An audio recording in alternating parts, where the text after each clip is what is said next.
Suspect ಮಾಡೋದು ಮಕ್ಕಳನ್ನ parent. ಹೌದು. ನೀನ್ ತಪ್ಪು ಮಾಡ್ತಿದ್ಯಾ, ನೀನ್ ಎಲ್ಲೋಗಿದ್ದೆ, ಯಾಕೆ ಬಂದೆ, ಇದು ಎಷ್ಟಿರ್ಬೇಕು ಅಂತ ನಮ್ಗೆ ಗೊತ್ತೇ ಇಲ್ಲ. ಮಕ್ಕಳನ್ನ ಯಾವಾಗ ಸಸ್ಪೆಕ್ಟ್ ಮಾಡ್ಬೇಕು, ಯಾವಾಗ ಅವ್ರನ್ನ ಪ್ರಶ್ನೆ ಮಾಡ್ಬೇಕು, ಹೇಗ್ ಮಾಡ್ಬೇಕು ಅದು. ಓಕೆ ಸರ್, ನನ್ಗನ್ಸ್ದಂಗೆ ಇನ್ನೊಂದು ಮುಖ್ಯವಾದ ವಿಷಯ, ಪೇರೆಂಟಿಂಗ್ ಅನ್ನೋದು ಗಾಳಿಪಟ ಆಡಿಸ್ದಂಗೆ. ಒಂದೊಂದ್ಸಲಿ ಗಾಳಿಪಟನ ಬಿಡ್ತೀವಿ, ಒಂದೊಂದ್ಸಲಿ ಎಳ್ಕೊಂತೀವಿ. ಸೊ ಅದು ತುಂಬಾ ಮುಖ್ಯ ಅನ್ಸುತ್ತೆ ಪೇರೆಂಟಿಂಗ್ ಅಲ್ಲೇ. ಕೆಲವೊಂದ್ಸಲಿ ಅವ್ರಿಗೂ ಒಂದು ಅವಕಾಶ ಕೊಡ್ಬೇಕು ಮಾತಾಡಕ್ಕೆ. ಹೌದು, ಇವತ್ತು ನಿನ್ ದಿನ ಹೇಗಿತ್ತು, ನಿಂಗೆ ಇವತ್ತು ಏನ್ ಮಾಡಕ್ ಆಸೆ. ನಾವು ಮಕ್ಳಿಗೆ ಆಸೆಗಳನ್ನ ನಾವು we have to recognise their, ಅವ್ರು ಏನ್ ಇಷ್ಟ ಅವ್ರಿಗೆ ರೆಕಗ್ನೈಸ್ ಮಾಡಬೇಕು. ನಂಗೆ ಎಕ್ಸಾಂಪಲ್ ಒಂದು ಹುಡುಗ ಹೇಳ್ತಾ ಇದ್ದ, ನಮ್ಮ ತಾಯಿಗೆ ಒಂದು ದಿವಸ ಹೇಳ್ದೆ, ತುಂಬ ಖುಷಿಪಟ್ಟ, ಅಮ್ಮ ನನಗಿವತ್ತು ಏನು ಮಾಡೋಕ್ಕೆ ಇಷ್ಟ ಇಲ್ಲ, ನನ್ನ ಜೊತೆ ಬನ್ನಿ ವಾಕ್ ಹೋಗಿ ಬರೋಣ, ಐಸ್ ಕ್ರೀಮ್ ತಿನ್ಕೊಂಬರೋಣ, ಕೋನ್ ಐಸ್ ಕ್ರೀಮ್ ಅಂತ.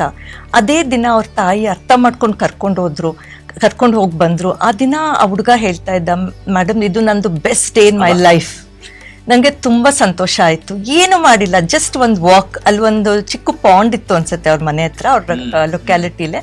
ಅಲ್ಲಿ ಕರ್ಕೊಂಡು ಹೋದೆ, ಐಸ್ ಕ್ರೀಮ್, ಇಬ್ರು ಐಸ್ ಕ್ರೀಮ್ ತಿಂದರು, ಕೂತ್ಕೊಂಡ್ರು ಕಲ್ಲಲ್ಲೇ, ನೇಚರ್ ನೋಡಿ ವಾಪಸ್ ಬಂದು ಊಟ ಮಾಡಿ ಮಲಗಿದ್ರು. ಸೊ ನಂಗೆ ಅನ್ಸುತ್ತೆ ಈ ಚಿಕ್ಕ ವಿಷಯಗಳನ್ನ ಪೇರೆಂಟ್ಸ್ ಗಮನದಲ್ಲಿ ಇಡಲ್ಲ, ಎಸ್ಪೆಷಲಿ ಡ್ಯೂರಿಂಗ್ ಎಕ್ಸಾಮ್ ಟೈಮ್. ಬರೀ ಓದು ಬಟ್ ಇದು ಮುಖ್ಯ, ತುಂಬ ಮುಖ್ಯ ಅನಿಸುತ್ತೆ. ಕೆಲವೊಂದ್ಸಲಿ ಸ್ವಾತಿಯವ್ರು ಹೇಳ್ದಂಗೆ ಬೋರ್ ಆಗಕ್ಕೆ ಬಿಡಬೇಕು, ಅದು ತುಂಬ ಮುಖ್ಯ. ಜಸ್ಟ್ ಆಮೇಲೆ ಅವ್ರ ಆಸೆಗಳು ಏನಿದೆ ಅಂತ ವಿಚಾರಿಸ್ಬೇಕು. ಅಥವಾ ತಾಯಿ ಹೇಳೋದಲ್ಲ, ಬಾ ಇವತ್ತು ನಾನು ಹೇಳಿದ್ನಲ್ಲ ಮೊದಲೇ ಈ ಟೈಮ್ಗೆ ಇದು ಮಾಡು, ಅದಲ್ಲ, ಆ ರೆಸ್ಟ್ರಿಕ್ಷನ್ಸ್ನ ಕಡಿಮೆ ಮಾಡಬೇಕು. ಅದೇ ಹೇಳಿದ್ನಲ್ಲ, ಪೇರೆಂಟಿಂಗ್ ತುಂಬ ಮುಖ್ಯ ಸರ್, ಪ್ರತಿ ಪೇರೆಂಟ್ಗೂ ಅರ್ಥ ಆಗಬೇಕು. ಫ್ಲೈಯಿಂಗ್ ಅ ಕೈಟ್ ಹೇಗಿದೆ ಅಂತ, ಪುಲ್ಲಿಂಗ್ ಆ್ಯಂಡ್ ಲೀವಿಂಗ್, ಅದು ಸಣ್ಣ ವಿಚಾರಗಳನ್ನ ನಾವು ಮರ್ತು ಬಿಡ್ತೀವಿ, ಸಣ್ಣದನ್ನ ಎಂಜಾಯ್ ಮಾಡೋದಿಲ್ಲ. ಮಕ್ಕಳಲ್ಲಿ ಆಗ್ತಕ್ಕಂಥ ಸಣ್ಣದನ್ನ ನೋಡೋದು, ಸಂತೋಷ ಪಡೋದು, ಅದನ್ನ ಮಾಡೋದಿಲ್ಲ. ನಂತರನೇ ಇರ್ಬೇಕು, ನಾನು ಹಿಂಗೆ ಹೇಳ್ದಂಗೆ ಮಾಡ್ಬೇಕು, ನನ್ ಕಂಟ್ರೋಲ್ ಅಲ್ಲಿ ಇರ್ಬೇಕು, ಸೊ ನನ್ ಗೈಡ್ ಅಲ್ಲೇ ಇರ್ಬೇಕು ಅಲ್ವಾ. ಈ ಒಂದು ಬಾಂಡೇಜ್ ಏನಿದೆ, ಇದು ಅತಿಯಾದ ಪ್ರೀತಿಯೋ ಅಥವಾ ಅತಿಯಾದ ಕಮಿಟ್ಮೆಂಟ್ ಏನಿದು ಅಂತ ನನಗೆ ಅರ್ಥ ಆಗುತ್ತೆ. ಆ ರಬ್ಬರ್ ಬ್ಯಾಂಡ್ ಸ್ಟ್ರೆಚ್ ಮಾಡಿದ್ರೆ ಹಂಗಿರುತ್ತೆ, ಜಾಸ್ತಿ ಸ್ಟ್ರೆಚ್ ಮಾಡಿದ್ರೆ ತುಂಡಾಗುತ್ತೆ, ಹಂಗೆ ಇಲ್ಲಾಂದ್ರೆ ನಮ್ಗೇನೆ ಹರ್ಟ್ ಆಗುತ್ತೆ. ಹಂಗೆ ಇದೆ, ಅದು ಎಷ್ಟು ಮಾಡ್ಬೇಕು, ಅದು ನಾವು ಹೇಳಿದಂಗೆ ಬ್ಯಾಲೆನ್ಸ್ ಇರಬೇಕು, ಸ್ವಲ್ಪ ಡಿಸಿಪ್ಲಿನ್ ಬೇಕು, ವಿಜಿಲೆನ್ಸ್ ಬೇಕು. ಅದು ಎಷ್ಟು ಮಾಡ್ಬೇಕು ಅದು ನಮ್ಮ ಕೈನಲ್ಲಿ, ಅದು ಒಂದು ನೋಡ್ಬೇಕು ನಾವು. ಅದು ಮತ್ತೆ ಇನ್ನೊಂದು ನಾನು ಹೇಳ್ಬೋದು ಅಂದ್ರೆ, ಒಂದು ಫಿಸಿಕಲ್ ಟಚ್ ಮಕ್ಕಳಿಗೆ ಎಷ್ಟು ದೊಡ್ಡ ಆಗಿದ್ರೆ ಬೇಕಾಗುತ್ತೆ. ನಾವು ಏನಾಗುತ್ತೆ, ಪ್ಯೂಬರ್ಟಿ ಆಯ್ತು, ಈ ಮಕ್ಳು ದೊಡ್ಡ ಆಯ್ತು, ಈಗ ನಮ್ಗೆ ಟಚ್ ಮಾಡಬಾರ್ದು, ಬೇರೆ ಜೆಂಡರ್ ಇದ್ರೆ, ಪಪ್ಪ ಇದ್ರೆ ಹುಡುಗಿಗೆ ಟಚ್ ಮಾಡಬಾರ್ದು, ಏನ್ ಮಾಡಬಾರ್ದು, ಹಿಂಗೆಲ್ಲ ನಾವು ಮಾಡ್ತೇವೆ. ಇಲ್ಲಾಂದ್ರೆ ಹುಡುಗ ದೊಡ್ಡಾಗ ಅಮ್ಮನೂ ಕೈಲೆಲ್ಲ ದೊಡ್ಡ ಆಗೋನೆ, ಅವನನ್ನೇ ಕೈ ಮಾಡೋದು. Mother's touch and father's touch is quite different from any other. So ಇವಾಗ ಒಂದ್ ಕೇಸ್ ಬಂದಿತ್ತು, ಅವಾಗ ಹೇಳಿದೆ ನಾನು, what do you expect from your mother? ಏನು, ಒನ್ ಹಗ್, ಅಯ್ಯೋ, ಒಂದ್ ಚೆನ್ನಾಗ್ ಒಂದ್ ಮಗು ಎಷ್ಟೇ ದುಡ್ಡು ತಾಯಿನೇ ತಾನೆ. 21 ವರ್ಷ ಹುಡುಗ ಇದು ಹೇಳ್ತಾನೆ, ಒಂದ್ ನನ್ಗೆ ಗೊತ್ತೇ ಆಗುದಿಲ್ಲ ನನ್ನ ಅಮ್ಮ ನಮ್ಗೆ ಪ್ರೀತಿ ಮಾಡ್ತಾ ಇಲ್ವಾ. ಒಂದ್ ಮಾತು ಒಂದು ಅಷ್ಟೇ, ಅಂದ್ರೆ 20 ವರ್ಷನಲ್ಲಿ ಹುಡುಗರಿಗೆ ಇನ್ನೂ ಗೊತ್ತಾಗುದಿಲ್ಲ ಅಮ್ಮ ಏನು ಪ್ರೀತಿ ಮಾಡ್ತಾರೆ. ಅದು ಕೇಳ್ಕೊಂಡೆ ನಮ್ ಮೈಂಡಲ್ಲಿ ಇದು ಆಗುತ್ತೆ ಅಂತ. ಇಷ್ಟೇ ಸಣ್ಣ, ಏನ್ ಎಕ್ಸ್ಪೆಕ್ಟೇಷನ್ ಇಲ್ಲ ಮಕ್ಕಳಿಗೆ. ನನ್ಗೆ ಇನ್ನೊಂದು ಅನ್ಸುತ್ತೆ, ನಮ್ಮೊಳಗೆ ಪ್ರೀತಿ ಇದೆ, ಅದೇ ತೋರ್ಸಲ್ಲ ನಾವು. ನನ್ನ ಬಿಹೇವಿಯರ್ ಬೇರೆ ತರ ತೋರಿಸ್ತೀವಿ ನಾವು. ಇದು ನಮ್ಮ ಪೇರೆಂಟ್ ತುಂಬಾ ತಪ್ಪು ನಡೀತಾ ಇರುತ್ತೆ. ನಮ್ಮೊಳಗೆ ತುಂಬಾ ಪ್ರೀತಿ ಇದೆ, ಅದೇ ನನ್ನ ಬಿಹೇವಿಯರ್ ಬೇರೆ ತರ ತೋರಿಸೋದು, ಅವ್ರು ಸ್ಟ್ರಿಕ್ಟ್ ಮಾಡಕ್ ಹೋಗೋದು, ಅವ್ರನ್ನ ದಂಡಿಸೋದು, ಇದು ಸರಿಯಾ ತಪ್ಪು? ನೋಡಿ, ಫಸ್ಟ್ ನಾವು ಅರ್ಥ ಮಾಡ್ಕೋಬೇಕು, ಆ ಪೇರೆಂಟ್ಸ್ಗೆ ಕೂಡ ಗೊತ್ತಿಲ್ಲ ಹೇಗೆ ಲವ್ ತೋರಿಸ್ಬೇಕು ಅಂತ. ಅವ್ರಿಗೆ ಗೊತ್ತಿಲ್ಲ, ಅವ್ರು ತಪ್ಪಲ್ಲ. ಬಿಕಾಸ್ ಮುಂಚಿನ ಕಾಲದಲ್ಲಿ ಅವ್ರ ಪೇರೆಂಟ್ಸ್ ಎಲ್ಲ ಇಷ್ಟು ಬ್ಯುಸಿ ಇರ್ತಾರೆ, ಇದು ಇಮೋಷ್ನಲ್ ಅಟ್ಯಾಚ್ಮೆಂಟ್ ಎಲ್ಲ ಅವ್ರ ತಲೆಯಲ್ಲಿ ಇರಲ್ಲ. ನಾವು ಚೆನ್ನಾಗಿ ನಿಮಗೆ ಊಟ ಕೊಡ್ತೀನಿ, ಅದೆಲ್ಲ ನಾನು ತೋರಿಸೋದು ಪ್ರೀತಿ. Okay, I am not going to talk with you love like ಹೇಗಿದ್ದೀರಾ, how are you feeling emotionally ಅಂತ ಆ ಥರ ಕ್ವೆಶನ್ಸ್ ನಾವು ಸ್ಪೆಸಿಫಿಕಲಿ ಕೇಳಲ್ಲ. ಬಟ್ ಈ ಕಾಲದಲ್ಲಿ that is the expectation. So ಪೇರೆಂಟ್ಸ್ನು ಕಲೀಲಿಲ್ಲ, ಅವ್ರಿಗೆ ಗೊತ್ತಿಲ್ಲ ನಾವು ಹೇಗೆ ಮಾಡಬೇಕು. ಸೊ ನನಗೆ ಚಿಕ್ಕಿಂದ ಡಾಲ್ ಬೇಕಿತ್ತು, ನನಗೆ ಕಾರ್ ಬೇಕಿತ್ತು, ನನಗೆ ಸೈಕಲ್ ಬೇಕಿತ್ತು, ನನಗೆ ಸಿಗಿಲ್ಲ, ಕೊಟ್ಟರೆ ದ್ಯಾಟ್ ವಾಸ್ ಪ್ರೀತಿ ಫಾರ್ ಮಿ ಅಲ್ವಾ. ಸೊ ನಾನು ಅದು ಕೊಡ್ತೀನಿ ನನ್ನ ಮಗುಗೆ, ಹಾ. ಸೊ ಅವ್ರಿಗೆ ಗೊತ್ತಿಲ್ಲ. ಸೊ ಹೇಗೆ ಮಾಡ್ಬೇಕಂದ್ರೆ, it's okay if you don't know. ನೀವು ನಿಮ್ಮ ಮಗುಗೆ ಕೇಳ್ಬೋದು, ಏನು ಬೇಕು, ಏನು ಮಾಡೋಣ ನಾವು ಇವತ್ತು, ಮಮ್ಮಿ ಆ್ಯಂಡ್ ಚೈಲ್ಡ್ ಡೇ, ಇವತ್ತು ಡ್ಯಾಡಿ ಆ್ಯಂಡ್ ಚೈಲ್ಡ್ ಡೇ, ಏನು ಮಾಡಬೇಕು ಅನಿಸುತ್ತೆ ನಿಮಗೆ, ನಾವು ಒಂದು ಲಾಂಗ್ ಡ್ರೈವ್ಗೆ ಹೋಗೋಣ, ಕಾನ್ವರ್ಸೇಷನ್ಸ್ ಮಾಡೋಣ, ಒಂದು ಮೂವಿ ಒಟ್ಟಿಗೆ ನೋಡೋಣ, ಇಲ್ಲಾಂದ್ರೆ ಅಭ್ಯಾಸಕ್ಕೆ ಏನು ಹೆಲ್ಪ್ ಬೇಕಾ. Communication gap is very very difficult for the children today because ಮಕ್ಕಳಿಗೆ ಲವ್ ಲ್ಯಾಂಗ್ವೇಜ್ ಡಿಫ್ರೆಂಟ್ ಇರುತ್ತೆ. ನಾವು ನಿಮಗೆ ಒಂದು ಸ್ಟ್ರಾಟಜಿ ಕೊಟ್ಟರೆ ಮಕ್ಕಳಿಗೆ ಆಗಲ್ಲ. ಕರೆಕ್ಟ್. ಸೊ ನೀವೇ ಕೇಳ್ಬೋದು ಮಗುಗೆ, ಅಷ್ಟು ಓಪನ್ನೆಸ್ ಇರಬೇಕು ಮ್ಯಾಮ್ ಹೇಳಿದಾರ. ನಾವು ಹೋಗಿ ಚಿಕ್ಕೊಂಥರ ಹೇಳಬೇಕು, ಸರಿ ನಿಮಗೆ ಏನು ಬೇಕು ಹೇಳಿ. ನಾವು ಈಗ ಇಟ್ಕೊಳ್ರೆ ನಾವು ಆ ಥರ ಮಕ್ಕಳ ಜೊತೆ ಮಾತಾಡೋದು. ಮಕ್ಕಳ ಜೊತೆಯಲ್ಲಿ ಮಕ್ಕಳಾಗುವಂತಹ ವಾತಾವರಣವೇ ಇಲ್ಲ, ಆಟಿಟ್ಯೂಡ್ ಇಲ್ಲ ನಮಗೆ. ನಾವೇನೋ ದೊಡ್ಡವರು, ನಾವೇನೋ ಇದು ಅಂತಕ್ಕಂಥದ್ದು. ಸೊ ನಮ್ಮಲ್ಲಿ ಜಾಯಿಂಟ್ ಫ್ಯಾಮಿಲಿ ಇತ್ತು, ಅಜ್ಜಿ ಇದ್ರು, ಕೈ ತುತ್ತಾಕ್ತಿದ್ರು, ಪ್ರೀತಿ ತೋರಿಸ್ತಿದ್ರು, ಅವೆಲ್ಲ ಇಲ್ವೇ ಇಲ್ಲ ಇವತ್ತು. ಮನೇಲಿ ಯಾರಿದ್ದಾರೆ, ಗಂಡ ಹೆಂಡತಿ ಮಗಳು 3 ಜನ ಇದ್ರೆ ಆಗೋಯ್ತಲ್ಲ. ಸೊ ಆ ಇರುವ ಸಂದರ್ಭಗಳಲ್ಲಿ ಹೇಗೆ ನಾವು ಅರ್ಥ ಮಾಡ್ಕೊಳ್ಬೇಕು ಅನ್ನೋದು ನಮ್ಮ ಪೇರೆಂಟ್ಸ್ ಗಳಿಗೆ ಅರ್ಥ ಗೊತ್ತಿಲ್ಲ. So it's a failure of the parents ಅಲ್ವಾ madam? Most of the time sometimes. ಹೌದು ಸರ್ ಅಲ್ವಾ? ಸೊ ಇಲ್ಲಿ ಒಂದು ಮುಖ್ಯವಾದ ವಿಷಯ ನಂಗೆ ನೆನಪಂತು. ನನಗೆ ನೆನಪು ಒಂದ್ಸಲಿ ಒಂದು ಇನ್ಸಿಡೆಂಟ್ ಹೇಳ್ತೀನಿ, ನಿಮ್ಗೆ ಅರ್ಥ ಆಗುತ್ತೆ. ಒಂದು ಮನೆಗೆ ಅತಿಥಿಗಳು ಬಂದಿದ್ರು, ಒಂದು ಫ್ಯಾಮಿಲಿ ಗಂಡ ಹೆಂಡತಿ, ಅವ್ರ ಮನೆಗೆ ಅತಿಥಿ ಅವ್ರ ಫ್ರೆಂಡ್ ಬಂದಿದ್ರು. ಸೊ ಆ ಮಗು ಒಂದು 10 ವರ್ಷ ಇರ್ಬೋದು. ಹೋಗ್ಬಿಟ್ಟು ಟೀ ಕೊಡು ಅಂತ ಟ್ರೇಲ್ ಕೊಟ್ರು ಅವ್ರಮ್ಮ. ಸೊ 2 ಕಪ್ ಟೀನ ಟ್ರೇಲ್ ತಗೊಂಡೋಗಿ ಹುಡುಗ ಹೋಗೋವಾಗ ಎಡವು ಬಿದ್ದ. ಸೊ ಟೀ ಕೆಳಗಡೆ ಬಿದ್ದೋಯ್ತು, ಅದು ಗಾಜಿನದು ಲೋಟ ಒಡೆದೋಯ್ತು. ಸೊ ಏನಾಯ್ತು ಅವಾಗ ಆ ಪೇರೆಂಟ್, ಆ ಮದರ್, ಅವರು ಅತಿಥಿಗಳ ಮುಂದೆ ಮಗುನ ಚೆನ್ನಾಗಿ ಹೊಡೆದ್ರು, ಬೈದ್ರು, ಮೂದಲ್ಸಿದ್ರು. ಆ ಮಗು ಹತ್ಕೊಂಡು ಹೋಗಿ ರೂಮ್ ಬಾಗ್ಲು ಹಾಕೊಂತು. ಸೊ ಇದನ್ನ ನಾವು ಹೇಗೆ ಮ್ಯಾನೇಜ್ ಮಾಡ್ಬೋದಿತ್ತು? ಆ ಚೈಲ್ಡ್ಗೆ ಹೇಳ್ಬೋದಿತ್ತು, ಆಯಿತು ಆ ಟೈಮಲ್ಲೇ ಬಿದ್ದೋಯ್ತು ಪರವಾಗಿಲ್ಲ ಅಂತ ಆ ಮಗು ಒಳಗಡೆ ಹೋಗಿಟ್ಟು ಅದು ಕ್ಲೀನ್ ಮಾಡಿ ಸ್ಟೀಲ್ ಲೋಟದಲ್ಲಿ ಕೊಟ್ಬಿಟ್ಟು ಪರವಾಗಿಲ್ಲ, it's okay to make mistakes. ಅದು ತುಂಬ ಮುಖ್ಯ ಸರ್ ನನಗನ್ಸಿದ್ದು. ಅವಾಗ ಚೈಲ್ಡ್ಗೆ ಏನಾಗುತ್ತೆ, ಹೌದು ಒಂದೊಂದ್ಸಲಿ ತಪ್ಪುಗಳು ಆಗುತ್ತೆ, ಬಟ್ ಅದು ತುಂಬ ಸಹಜ. ಅದು ಮಕ್ಕಳು ಪೇರೆಂಟ್ಸ್ ಇಬ್ಬರು ಅರ್ಥ ಮಾಡ್ಕೊಬೇಕು. ಸೊ ಇದನ್ನು ಅವರು ತುಂಬ ಸೆನ್ಸಿಟಿವ್ ಆಗಿ ಹ್ಯಾಂಡಲ್ ಮಾಡಿದರೆ ಆ ಮಗುಗೂ ನೋವಿರ್ತಾ ಇರಲಿಲ್ಲ, ಅವ್ರಿಗೂ ನೋವಿರ್ತಾ ಇರಲಿಲ್ಲ. ಆಮೇಲೆ ಆ ಗೆಸ್ಟ್ ಹತ್ರ ತುಂಬ ಎಂಬ್ಯಾರಸ್ಮೆಂಟ್ ಆಯಿತು. ಸೊ ಆ ಮಗು ಆಮೇಲೆ ನಾನು ಭೇಟಿ ಆದಾಗ ಮಗು ಹೇಳ್ತಾ ಇತ್ತು, ನನಗೆ ಅದು ಮೇಡಮ್ ಒಂದು ಸ್ಕಾರ್ ನನ್ನ ಲೈಫಲ್ಲಿ. ನನ್ನ ಪೇರೆಂಟ್ಸು ನಾನು ಅತಿಥಿಗಳ ಮುಂದೆ ನಾನು ತುಂಬ ಮೊದಲಿಸಿದ್ರು. So it's always important to correct the behaviour and not behaviour and then the child. So ನೀನು ಮಾಡಿದ ಈ ಬಿಹೇವಿಯರ್ ತಪ್ಪು, ಆಯಿತು ಹುಷಾರಾಗಿರ್ಬೇಕಿತ್ತು, ಅದು ಆಮೇಲೆ ಗೆಸ್ಟ್ ಹೋದ್ಮೇಲೆ ಹೇಳ್ಬೋದಿತ್ತು. ಅಥವಾ ತಾಯಾದವರು 8-9 ವರ್ಷದ ಹುಡುಗಗೆ ಸ್ಟೀಲ್ ಲೋಟದಲ್ಲೇ ಕೊಡ್ಬೋದಿತ್ತು. So even parents have to be careful. But ಆಯಿತು ಗಾಜಿನ ಲೋಟದಲ್ಲೇ ಕೊಡಿ, ಬಟ್ ಮಗು ತಪ್ಪು ಮಾಡಿದಾಗ ಅದನ್ನು ಒರೆಸ್ಬಿಟ್ಟು ಇದು ಪರವಾಗಿಲ್ಲ ಅಂತ ನೆಕ್ಸ್ಟ್ ಸ್ಟೀಲ್ ಲೋಟದಲ್ಲಿ ಕೊಟ್ಟು ಹೇಳ್ಬೋದಿತ್ತು ಚೈಲ್ಡ್ಗೆ, ಪರವಾಗಿಲ್ಲ ಎಲ್ಲರೂ ತಪ್ಪು, ನಾವು ತಪ್ಪು ಮಾಡ್ತೀವಿ ಒಂದೊಂದ್ಸಲಿ, ಅದು ತುಂಬ ಮುಖ್ಯ. ಸೊ ಆ ಥರ ಮಾಡಿದಾಗ ಏನಾಗುತ್ತೆ, ಆ ಮಗುಗೆ ತಂದೆ ತಾಯಿಯಲ್ಲೇ ತುಂಬ ಪ್ರೀತಿ, ರೆಸ್ಪೆಕ್ಟ್, ಆಮೇಲೆ ನೀವು ಹೇಳ್ದಂಗೆ ಆ ಸಸ್ಪೆಕ್ಟ್ ಮಾಡೋದು ಅದು ಕಡಿಮೆ ಆಗುತ್ತೆ. ಆ ಬಾಂಡ್, ಎಸ್, ಅವಮಾನ ಮಾಡೋದು. ಹೌದು, ನಮ್ಮ ಫ್ರೆಂಡ್ ಒಬ್ರು, ಅವರೇ ಕ್ರೈಮ್ ಸ್ಟೋರಿ ಎಡಿಟರ್ ಆಗಿದ್ರು. ಅವರ ಚಿಕ್ಕದೊಂದು ಮಗು, ಬಹುಶಃ ಒಂದು 5 ವರ್ಷದ ಮಗು ಅಂತ ಕಾಣುತ್ತೆ, ನಡೆದಿರ್ತಕ್ಕಂಥ ಘಟನೆ. ಆಕೆ ಸ್ಕೂಲ್ಗೆ ಹೋಗಿದ್ದಾಳೆ, ಸ್ಕೂಲಿಂದ ಬಂದಿದ್ದಾಳೆ. ಸ್ಕೂಲಿಂದ ಬಂದ ಮೇಲೆ ಟಿಫನ್ ಬಾಕ್ಸ್ ಖಾಲಿ ಮಾಡಿದ್ರು. ಸಿಂಪಲ್, ಬೇರೆ ಏನು ದೊಡ್ಡ ಘಟನೆ ನಡೆದಿಲ್ಲ. ಆ ಟಿಫನ್ ಬಾಕ್ಸ್ ಅನ್ನ ತಾಯಿ ನೋಡಿದ್ರೆ ಕೋಪ ಬಂದಿದೆ, ತಿಂಡಿ ತಿಂದಿಲ್ಲ ಅಂತ ಚೆನ್ನಾಗಿ ಬೈದಿದ. ಈ ಮಗು ಏನ್ ಮಾಡಿದೆ, ಕೋಪ ಮಾಡ್ಕೊಂಡು ಬಾಗಿಲು ಹಾಕೊಂಡಿದೆ ಒಳಗೆ. ಇವಳು ಬೈತಾನೆ ಇದ್ದಾಳೆ, ತಾಯಿ ಬೈತಾನೆ ಇದ್ದಾಳೆ. ಎಷ್ಟೋ ತಂದ್ರು ಬಾಗಿಲು ತೆಗೆದು ನೋಡಿದ್ರೆ ಮಗು ಹ್ಯಾಂಗ್ ಮಾಡ್ಕೊಂಡು ನಡೆದಿರೋ ಘಟನೆ, ಟ್ರೂ ಸ್ಟೋರಿ. ಅಂದ್ರೆ ಎಷ್ಟು ಸೆನ್ಸಿಟಿವ್ ಮಕ್ಕಳ ಮನಸ್ಸು ಅನ್ನೋದನ್ನ ಕ್ರೈಮ್ ರಿಪೋರ್ಟರ್ಗೆ ಅರ್ಥ ಆಗ್ಲಿಲ್ಲ. ಎಂತ ಒಂದು ಟ್ರಾಜಿಡಿ ಆಫ್ ಲೈಫ್. ಅಂದ್ರೆ ಮಕ್ಕಳು ಎಷ್ಟು ಸೆನ್ಸಿಟಿವ್ ಇರ್ತಾರೆ. ಯಾಕೆ ಈ ಪ್ರಶ್ನೆ ಕೇಳ್ತೀನಿ ಅಂದ್ರೆ, ಮಕ್ಕಳು ಟಿಫನ್ ಬಾಕ್ಸ್ ತಗೊಂಡೋಗಿರ್ತಾರೆ, ತಿಂದಿರಲ್ಲ, ಬರ್ತಾರೆ, ಇವೆಲ್ಲ ನಡೀತಿರ್ತಕ್ಕಂಥ ನಿಮ್ಮ ಬಗ್ಗೆ ನಾನು ಕೇಳ್ತಾ ಇದ್ದೀನಿ. ಸೊ ಆಗ ನಾವ್ ಹೆಂಗ್ ಬಿಹೇವ್ ಮಾಡ್ಬೇಕು?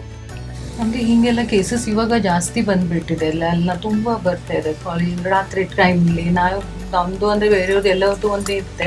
10 o'clock ತನಕ ನಾವು ಮೆಸೇಜ್ ಇದ್ರೆ ಎಲ್ಲರಿಗೂ ಪ್ರತಿಯೊಂದು ಬೇರೆ ಬೇರೆ, ಒಂದು ಕೌನ್ಸಿಲರ್ದು ಬೇರೆ ಬೇರೆ ಟೈಪ್ ಇರುತ್ತೆ. ನಾನು 10:30, 11 o'clock ತನಕ ತಗೊಳ್ತೀನಿ. ಅವಾಗ ಮೆಸೇಜ್ ನೋಡಿದ್ರೆ ಎಲ್ಲ ಬರ್ದಿರ್ತೇನೆ, I want to give up my life, I want to ಇಷ್ಟೆಲ್ಲ ಮೆಸೇಜಸ್ ಎಲ್ಲ ಬಂದಿ ಎಲ್ಲ ಮಕ್ಕಳೆಲ್ಲ ಮಾಡ್ತಾರೆ. ಎಷ್ಟು ಸ್ಕೂಲ್ನಲ್ಲಿನೂ ನಾವು ನೋಡಿದ್ದೇವೆ, ಎಲ್ಲರಿಗೂ ಹಿಂಗೆ ಕಟ್ಸ್ ಸ್ವಲ್ಪ ಸೆಲ್ಫ್ ಹಾರ್ಮ್ದು ಟೆಂಡೆನ್ಸಿ ಇರುತ್ತೆ, ಇದೇ ಇರುತ್ತೆ. ಅವಾಗ ನಾವು ಇಮಿಡಿಯೇಟ್ಲಿ ನಮ್ಗೆ ಅದು ಅವಾಗ ಇರ್ಲೇಬೇಕು. ಅವಾಗ ಅಂದ್ರೆ ಎಲ್ಲ ಇವಾಗ ಮಕ್ಕಳೆಲ್ಲ ಎಷ್ಟು ಒಳ್ಳೆ ಮಾಡ್ತಾ ಇದ್ದವ್ರೆ, ಆ ಟೈಮ್ ನಲ್ಲಿ ನೀವು ಕೌನ್ಸಿಲಿಂಗ್ ತಕೊಂಡ್ರೆ ತುಂಬಾ ಬಹಳ ತುಂಬಾ ಮುಖ್ಯ. ಅದು ಮಾಡಲೇಬೇಕು. ಅವಾಗ ಎಷ್ಟು ಜನದು ಲೈಫ್ ಸೇವ್ ಮಕ್ಕಳಿಗೆ ಗೊತ್ತಾಗೋದಿಲ್ಲ. ಅವ್ರಿಗೆ ಅಂದ್ರೆ ಇದೆಲ್ಲ ನಮ್ಮ ಮಕ್ಳು ಹೋಗಿದ್ಮೇಲೆ ಅವ್ರ ತಾಯಿ ತಂದೆಯವ್ರಿಗೆ ಡಿಪೆಂಡ್ ಮಾಡೋದು, ಪಶ್ಚಾತ್ತಾಪ ಮಾಡ್ಕೊಂಡು ಏನು ಉಪಯೋಗ. ಮೊದಲೇನೆ ಆವಾಗಲೇ ಸ್ಟೆಪ್ ತಗೋದು. ಮತ್ತೆ ನಾವು ಅದೇ ಟ್ರೈನಿಂಗ್ನು ಕೊಡ್ತೀವಿ ಎಲ್ಲ ಇದೆಲ್ಲ. ಕ್ಯೂಸ್ ಇರುತ್ತೆ, ಅದು ವರ್ಬಲಿ ಇದುವೇನೋ. ಸೊ ಸೆಲ್ಫ್ ಹಾರ್ಮ್ದು ಟೆಂಡೆನ್ಸಿ ಇರುತ್ತೆ, ಗೇಟ್ ಕೀಪರ್ ಟ್ರೈನಿಂಗ್ ಹೇಳಿ ಇರುತ್ತೆ. ಅದೆಲ್ಲ ಮಾಡ್ಕೊಂಡು ಸ್ವಲ್ಪ ಎಲ್ಲರಿಗೂ ಅದು ಜ್ಞಾನ ಇರಬೇಕು. ಅದು ಸ್ವಲ್ಪ 2 ಕ್ವಶನ್ ಇದಕ್ಕೆ ನಾನು ಎಕ್ಸಾಮ್ ಬಗ್ಗೆ ನಾನು ಎಂಟ್ರಿ ಕೊಡ್ಬೇಕು.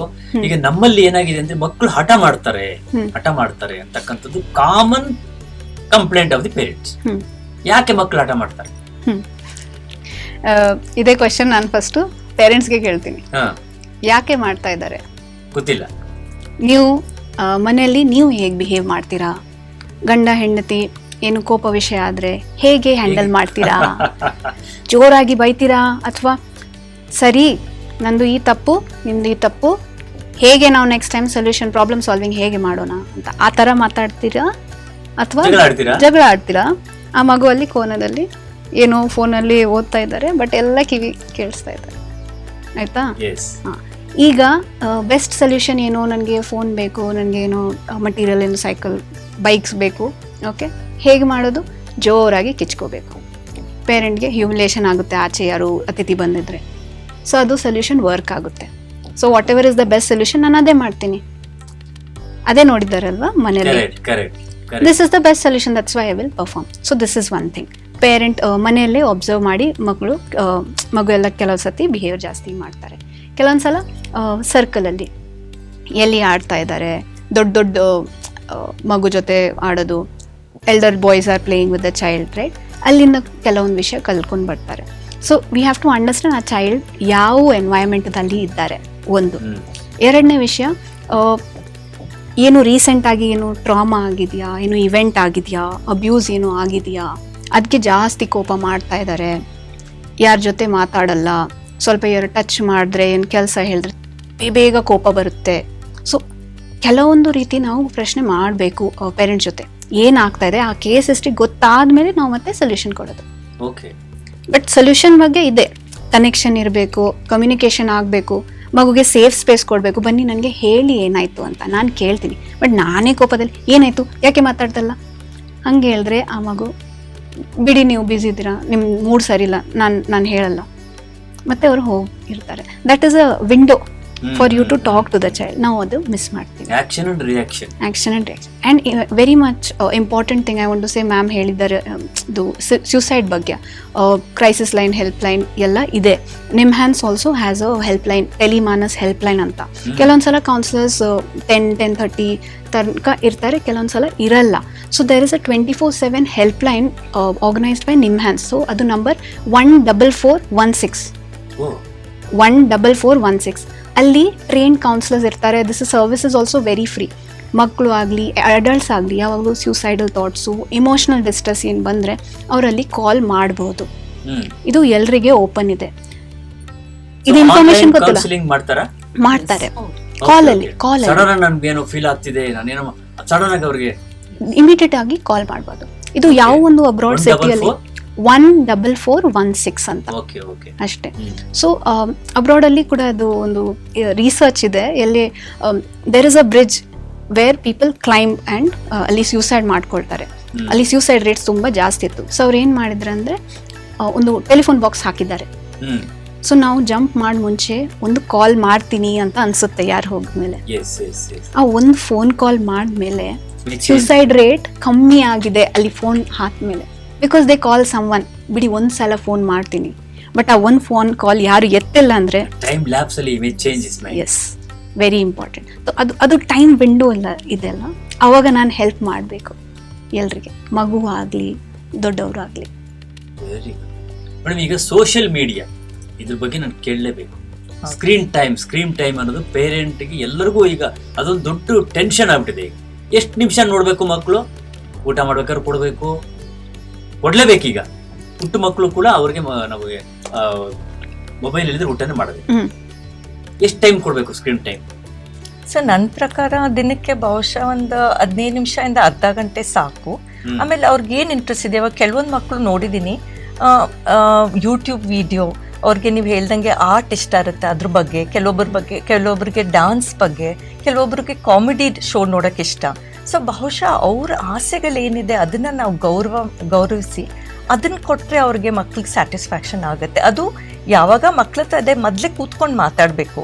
ಇವಾಗ ಫಾರ್ ಎಕ್ಸಾಂಪಲ್ 10th ಬಗ್ಗೆ ಫೋಕಸ್ ಮಾಡಿದ್ರೆ ನೀನು ಇಡೀ ದಿವಸ ಓದಿರ್ತೀಯ, ನೈಟ್ ನಿಂಗೆ ಅರ್ಧ ಗಂಟೆ ರಿಲ್ಯಾಕ್ಸೇಷನ್ ಕೊಡ್ತೀವಿ, ಆಮೇಲೆ ಪೇರೆಂಟ್ಸ್ ಅದನ್ನ ಮಾನಿಟರ್ ಮಾಡಬೇಕು ಸರ್. ಸೊ ಮಕ್ಕಳ ಆಸೆಗಳಿಗೂ ನಾವು ಮನ್ನಣೆ ನೀಡಬೇಕಲ್ವ ಸರ್. ಸೊ ನನಗೆ ಇದು ಮುಖ್ಯ ಅನಿಸುತ್ತೆ, ಅರ್ಧ ಗಂಟೆ ಅವ್ರಿಗೆ ಇಷ್ಟವಾಗಿರೋದು. ಸೊ ನಾವು ಹೇಳ್ದಂಗೆ ಯಾವಾಗಲೂ ಅವರು ಇನ್ಸ್ಟಾಗ್ರಾಮ್ ಹೋಗದೆ ಇರ್ಬೋದು, ಯೂಟ್ಯೂಬಲ್ಲಿ ಸುಮಾರು ಜನ ಮಕ್ಕಳು ಹೇಳ್ತಾರೆ ನಮಗೆ ಡಾನ್ಸ್ ಇಷ್ಟ, ಅಥವಾ ಕೆಲವೊಬ್ಬರು ಮಕ್ಕಳಿಗೆ ಹಾಡು ಕೇಳೋಕ್ಕೆ ಇಷ್ಟ ಆಗುತ್ತೆ, ರಿಲ್ಯಾಕ್ಸ್ ಆಗುತ್ತೆ, ದೇವ್ರ ಹಾಡು ಇರ್ಬೋದು ಅಥವಾ ಫಿಲ್ಮ್ ಹಾಡು ಇರ್ಬೋದು, ಇನ್ಸ್ಟ್ರೂಮೆಂಟಲ್ ಇರ್ಬೋದು. ಸೊ ಅವ್ರಿಗೆ ಏನು ಇಷ್ಟ ಅದಕ್ಕೆ ನಾವು we have to give importance to their interest and needs. ಅದು ತುಂಬ ಮುಖ್ಯ ಆಗುತ್ತೆ. ಬಟ್ ಅಡಿಕ್ಷನ್ ಆಗಬಾರ್ದು. ಎಸ್, ಅಡಿಕ್ಷನ್ ಆಗಬಾರ್ದು. ಬ್ಯಾಲೆನ್ಸ್ ಇಸ್ ದ ಕೀವರ್ಡ್ ಅಲ್ವಾ. ಮೊನ್ನೆೊಬ್ಬರು ಸೈಕಿಯಾಟ್ರಿಸ್ಟ್ ಮಾತಾಡ್ತಿದ್ದೆ, ನಮ್ಮ ಸ್ಟುಡಿಯೋಗೆ ಬಂದು ಅವ್ರು ಮಾತಾಡ್ತಿದ್ದೆ, ಮಕ್ಕಳು ಹೀಗೆ ಅದನ್ನ ಯೂಟ್ಯೂಬ್ ನೋಡಿ ನೋಡಿ ನೋಡಿ ನೋಡಿ ಫೇಸ್ ಟು ಫೇಸ್ ನೋಡೋ ಅಭ್ಯಾಸ ಕಡಿಮೆ ಆಗ್ತಾ ಇದೆ. ಮುಂಚೆ ನಾವು ಮಾತಾಡ್ಬೇಕಾದ್ರೆ ಕಣ್ಣಲ್ಲಿ ಕಣ್ಣಿಟ್ಟು ಮಾತಾಡ್ತಿದ್ವಿ, ಯಾರಾದ್ರೂ ಗೆಸ್ಟ್ ಬಂದ್ರೆ ಫ್ರೆಂಡ್ಸ್ ಬಂದ್ರೆ ನೋಡೋದೇ ಇಲ್ವಂತ ಯಾರು. ಆಟಿಟ್ಯೂಡ್ ಹೀಗೆ ಮಾತಾಡೋದು, ಇಷ್ಟೇ ಹೆಡ್ ಡೌನ್ ಮಾಡಿ ಮಾತಾಡೋದು, ರಿಯಾಕ್ಟ್ ಮಾಡಲ್ಲ. ಈ ತರದ ಆಟಿಟ್ಯೂಡ್ ಜಾಸ್ತಿ ಆಗ್ತಾ ಇದೆ ಮಕ್ಕಳಲ್ಲಿ ಅಂತ. ಅದು ಸರಿ ಅಲ್ವಾ ಮೇಡಮ್? ಅದು ಇದು ನಾನು ಜಾಸ್ತಿ ಯಾವಾಗ ನೋಡಿದೆ ಅಂದ್ರೆ ಕೋವಿಡ್ ಆಗಿದ್ಮೇಲೆ ಜಾಸ್ತಿ ನಾವು ಅಬ್ಸರ್ವ್ ಮಾಡಿದ್ದೀವಿ. ಕೋವಿಡ್ ಆಗಿದ್ಮೇಲೆ ನಾವು ನೋಡೋ ಎಲ್ಲ ಸ್ಟೂಡೆಂಟ್ಸ್ ಜನ ಫುಲ್ ಅದು ಜಾಕೆಟ್ ಹಾಕೊಂಡು, ಬಾಯಿಗೆ ಮಾಸ್ಕ್ ಹಾಕೊಂಡು, ಫುಲ್ ಸ್ಲೀವ್ಸ್, ಎಷ್ಟು ಸೆಕೆ ಇದೆ ಆದ್ರೇನು ಎಲ್ಲ ಫುಲ್ ಹಾಕೊಂಡು, ಆಮೇಲೆ ಬಾಡಿ ಇಮೇಜ್ ಇಷ್ಟು ಲೋ ಆಗ್ಬಿಟ್ಟಿತ್ತು. ಬಾಡಿ ಇಮೇಜ್ ಅವ್ರದ್ದು ಇದೆಲ್ಲ, ಇಲ್ಲ ನನ್ನ ಮ್ಯಾಮ್ ನನಗೆ ತೋರಿಸ್ಬಾರ್ದು, ನಾ ಚೆನ್ನಾಗಿಲ್ಲ ಅಷ್ಟು ಸೆಲ್ಫ್ ಎಸ್ಟೀಮ್ ಡೌನ್ ಆಗ್ಬಿಟ್ಟಿತ್ತು. ಫೋನ್ ಮೇಲೆ ಅದಕ್ಕೆ ಬೇರೆ ಏನಾಗುತ್ತೆ, loneliness and phone is connected. When you are lonely you are going to seek something, where is it? Phone ನಲ್ಲಿ ಅದು ಸಿಗ್ತದೆ, but that is temporary. Human ಅಟ್ಯಾಚ್ಮೆಂಟ್ನೇ ಇಲ್ಲ, ಅದು ಒಂದು ಇದಾಗುತ್ತೆ. ಅವಾಗ ನಾವು ಕಾಲೇಜ್ನಲ್ಲಿ ಎಷ್ಟು ಕೌನ್ಸಿಲಿಂಗ್ ಅದು ಮಾಡಿ ಮೊದಲೇ ಅದು ನಾನು ತೆಗ್ದಿದ್ದೇನೆ. ಎಷ್ಟು ಜನಕ್ಕೆ ಹೀಗೆ full sleeves, full every time ಅದೆಲ್ಲ ನೋಡ್ಕೊಂಡು ಅವಾಗ ಗೊತ್ತಾಯ್ತು it's playing with the self esteem. So that is where we'll have to be, that we have to see that.